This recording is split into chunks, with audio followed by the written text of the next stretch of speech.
பாம்புக்கும் ஏசப்பாவுக்கும் பைபிள்ல ஒரு கனெக்ஷன் இருக்கு. அதுவும் இயேசுவே தன்னோட பாம்போட ஒப்பிட்டு பேசினார்னா அது எவ்வளவு பெரிய விஷயமா இருக்கும். பொதுவா பாம்புனாலே அருவருப்பு, சாத்தானோட அடையாளம் அப்படிதானே நம்ம சொல்லுவோம். ஆதியாகமத்துல ஆண்டவர் பாம்பின் தலையை நசுக்குவார்னு சொல்லியிருக்கிறாரு.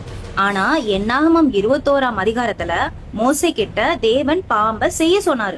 ஏன் செய்ய சொன்னாரு? ஆண்டவர் எவ்வளவு நன்மை செஞ்சாலும் இந்த இஸ்ரவேல் ஜனங்கள் இருக்காங்களே, ஆண்டவருக்கு விரோதமா எப்ப பார்த்தாலும் முறுமுறுத்துக்கிட்டே இருந்தாங்க. இது சரியில்லை, அது சரியில்லை, அது இப்படி, இது இப்படி, நாங்க அங்க இருந்தா நல்லா இருந்திருப்போமே, இங்க இருந்தா நல்லா இருந்திருப்போமே, அப்படி இப்படின்னு முறுமுறுத்துட்டே இருக்கிறத ஆண்டவர் பார்த்தாரு. அவங்களுக்குள்ள விஷமுள்ள பாம்புகளை அனுப்பினாரு. இந்த விஷமுள்ள பாம்புகள் எல்லாரையும் குத்தி குத்தி டபடபன்னு எல்லாரும் செத்து விழ ஆரம்பிச்சிட்டாங்க.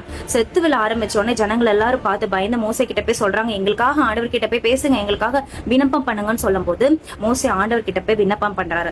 அப்பதான் ஆண்டவர் ஒரு ஐடியா கொடுக்கறாரு. அப்போ ஆண்டவர் கொடுத்த ஐடியா என்னன்னா, நீ பாம்போட உருவத்தை செய், ஆனா அந்த பாம்போட உருவத்தை ஒரு கம்பத்துல மேல வை.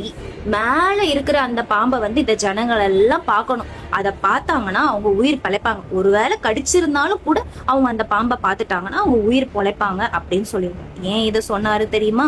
மண்ணுல ஊந்து சுத்திட்டு இருந்த சாபமடைஞ்ச பாம்பை காட் கம்பத்துல ஏத்துனாரு. ஏன்னா உன்னை எது கொல்ல பாக்குதோ, உன்னை எது அடக்கி ஜெயிக்க பாக்குதோ, இந்த பாரு நான் மேல தூக்கி வச்சுட்டேன், உன்னை எதுவுமே பண்ண முடியாதுன்னு சொல்றதுதான் நம்ம காடோட ஸ்டைலு. சரி, இதுல பாம்புக்கு ஏசப்பாக்கு என்ன கனெக்ஷன் இருக்கு அப்படின்னு கேட்டீங்கன்னா, யோவான் 3:14 ஒரு வசனம் இருக்கு. மோசே வனாந்திரத்துல பாம்பை உயர்த்தினது போல மனுஷகுமாரனும் உயர்த்தப்பட வேண்டும் அப்படின்னு இருக்கு. அன்னைக்கு உயிர் பிழைக்கிறதுக்கு ஜனங்க எந்த கஷ்டமான வேலையும் பார்க்கல, சும்மா நிமிந்து பார்த்தாங்க, உயிர் பிழைச்சிட்டாங்க.